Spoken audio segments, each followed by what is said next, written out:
So my next question is, when we talk about students' engagement and their well-being, does that reflect on inspection judgment? Oh, absolutely. Yeah. Because it's just part of your triangulation of evidence when we walk in. It's the same. It's the feel when you walk in the school. If you go into the playground, are kids, in a brawl in the corner, then there's a problem, right? Or are they pleasant in how they interact with each other? Sure. And now wellbeing is now one of the high priorities, right? For the UAE itself, there is an inspection for the Abu Dhabi schools, or ADIC, in terms of wellbeing. There's an inspection actual part now, along with national identity, that comes with then the Zertifica inspection.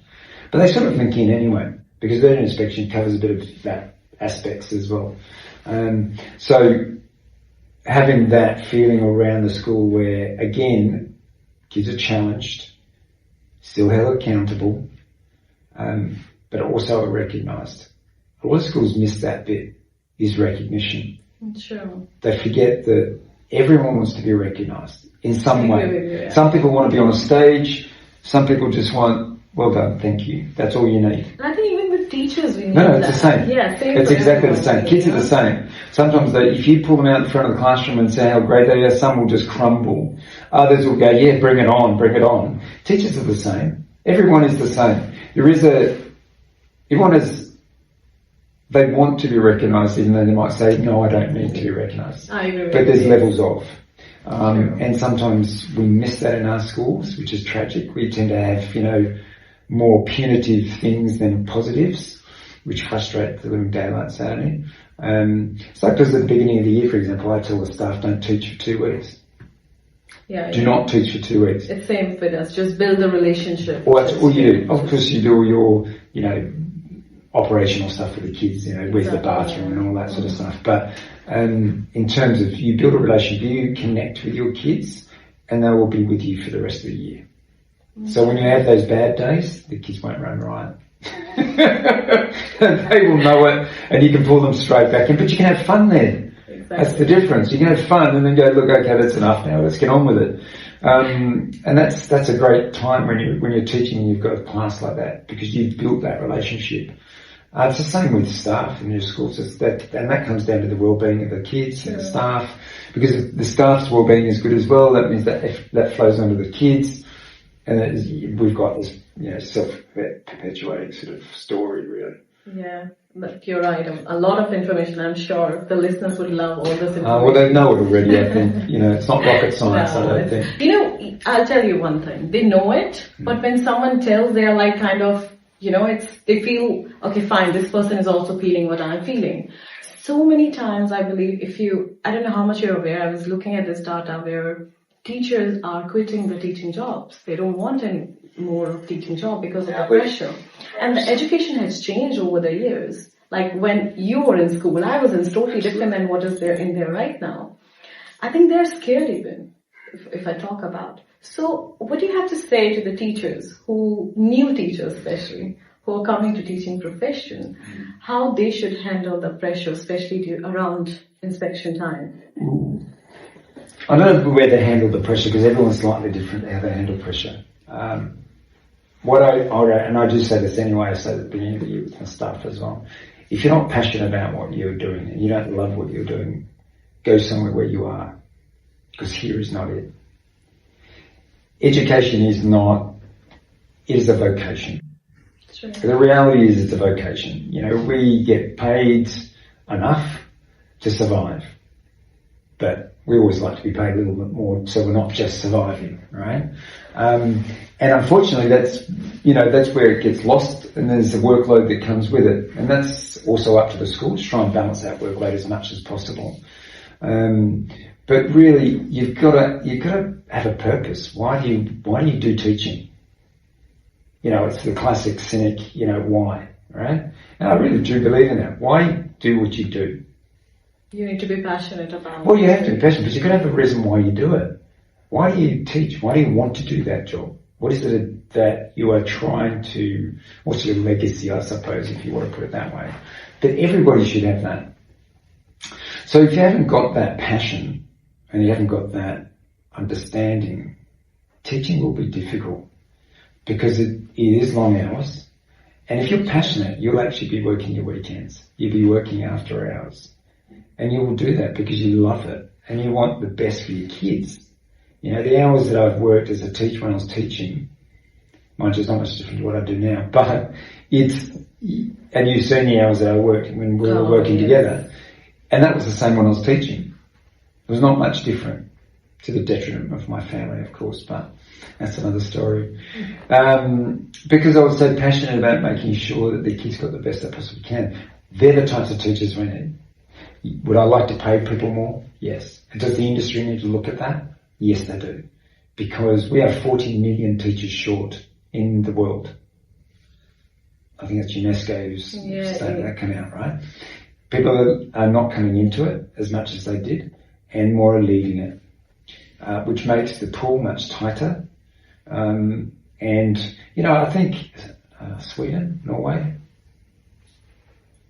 I'm sorry, I've just forgotten the country. The teachers there, there's a lot more, and there's also a lot more kudos that comes in some countries, that the teacher is seen in the same line as every other profession, high profession.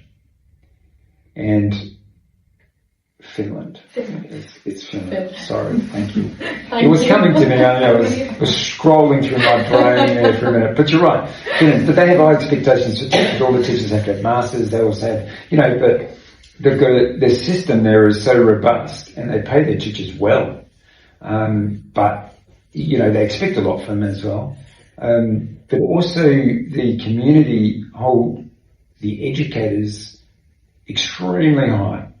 If you think about 200 or 300 years ago, teachers were actually the ones that everyone wanted. The doctor or the, you know, the other profession were down here, right? But what's happened over the 200 years, everyone's knowledge has got bigger and bigger, and so everyone's is better, but everyone then thinks they can teach because they are smarter or because they know a lot about something. But as we know, you can be the smartest person in the world, but you might not be able to teach. Teaching is an art. And even if I talk about, when you're talking about intelligence, I think students know more than teachers these days because of their research work on the iPad. The world is too small now. They have more knowledge, you know? Yeah. Exactly. They need to use I mean, some schools and some teachers do that really well, right? And they'll you know, engage those kids that have got more knowledge than the teacher does. And the teacher becomes the sage on the side, you know, that sort of thing. And that's where it should run, right? Exactly. Because then it becomes student-led and there's a lot more engagement that way. Sure. So some teachers are a bit afraid of that, I think, but that's a bit old school thinking. I'm hoping that most teachers now are moving from that. True. A lot of information. Oh my God, seriously, it's like having a conversation after a long time. Yeah, it's been a long time. Okay, now we're going to switch things up for the rapid fire round. Are you ready? Ready. Okay, let's start. One thing inspectors notice in the first 5 minutes. The feel of the school. Most underrated part of a school environment, classroom environment.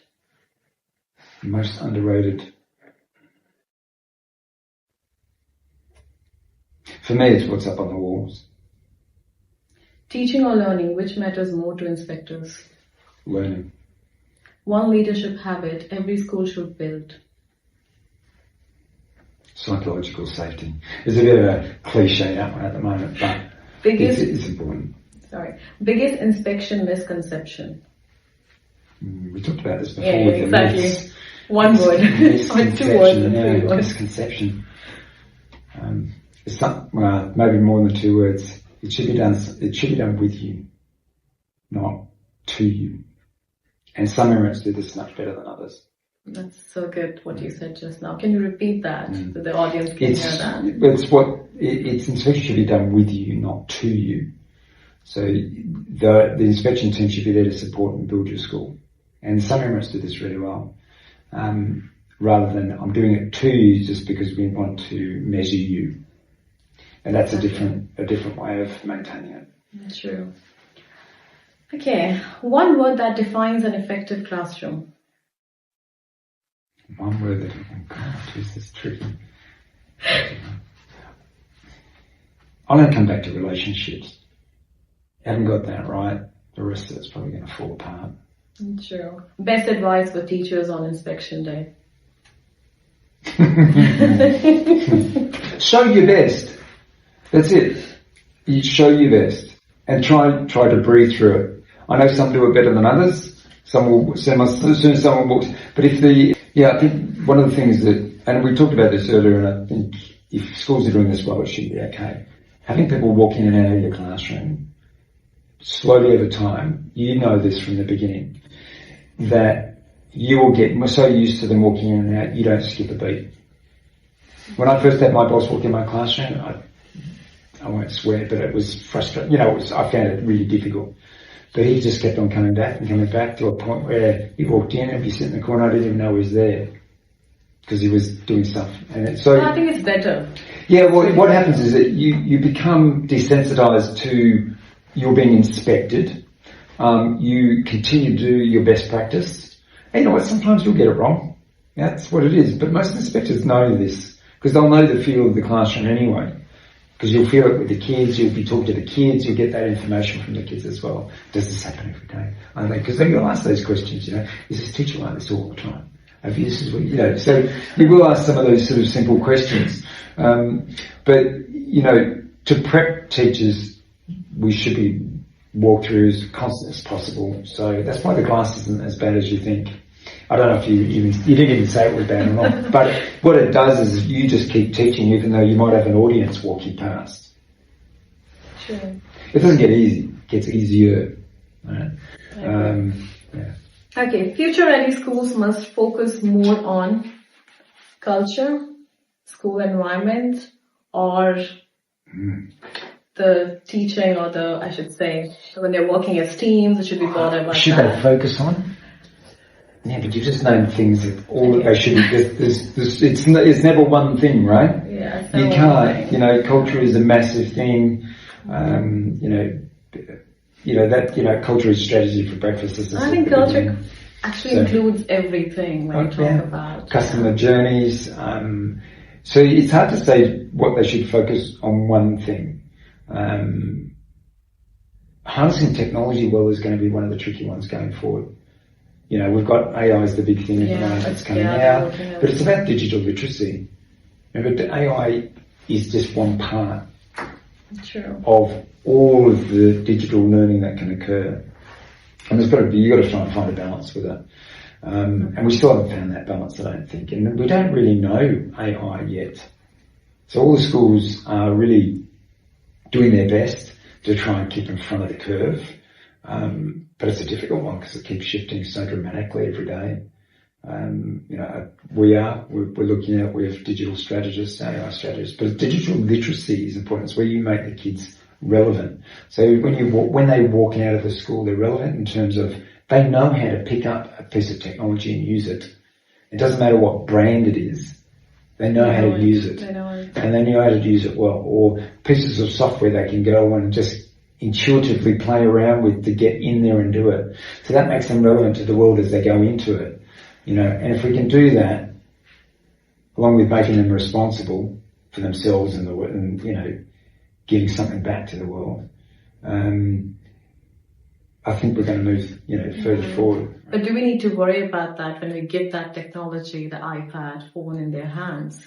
Is it something that... I don't think we should worry about it. I think we should learn how to use it well. Because it is another tool. The book is a tool. I don't say get rid of this either. Handwriting is still, look, you've got handwritten notes all over the place, plus typing, right? So, I still handwrite, look at this. But I've also got an iPad that I write into as well. So I use both. And I think that's the relevancy, is where you use something at a particular time to suit a particular purpose. It's not always just one thing. It used to be always just one thing. Whereas now we've got multiple options. And people gravitate to different things. I'm a hardback reader. I have to have my book and my kids, Kindle. And they just, they get upset with me that I'm actually buying a book and chopping down trees and, everything else. And, but I sit there to it. But. Thank you so much for joining us today. I really appreciate your time because I know how busy you are. And you still managed to give that time to us. So thank you so much. And I'm sure the audience have learned so much from you, because I know it's inspection time around UAE. Yeah, we've got 2 coming up. Exactly. Very shortly. Yeah. So it will be a great help for everyone around. Although we know a lot of points, but when it comes from you, people do listen and they try to look at in a different perspective. Yeah. And that matters a lot. So thank you so much. No, absolutely. Pleasure. As always.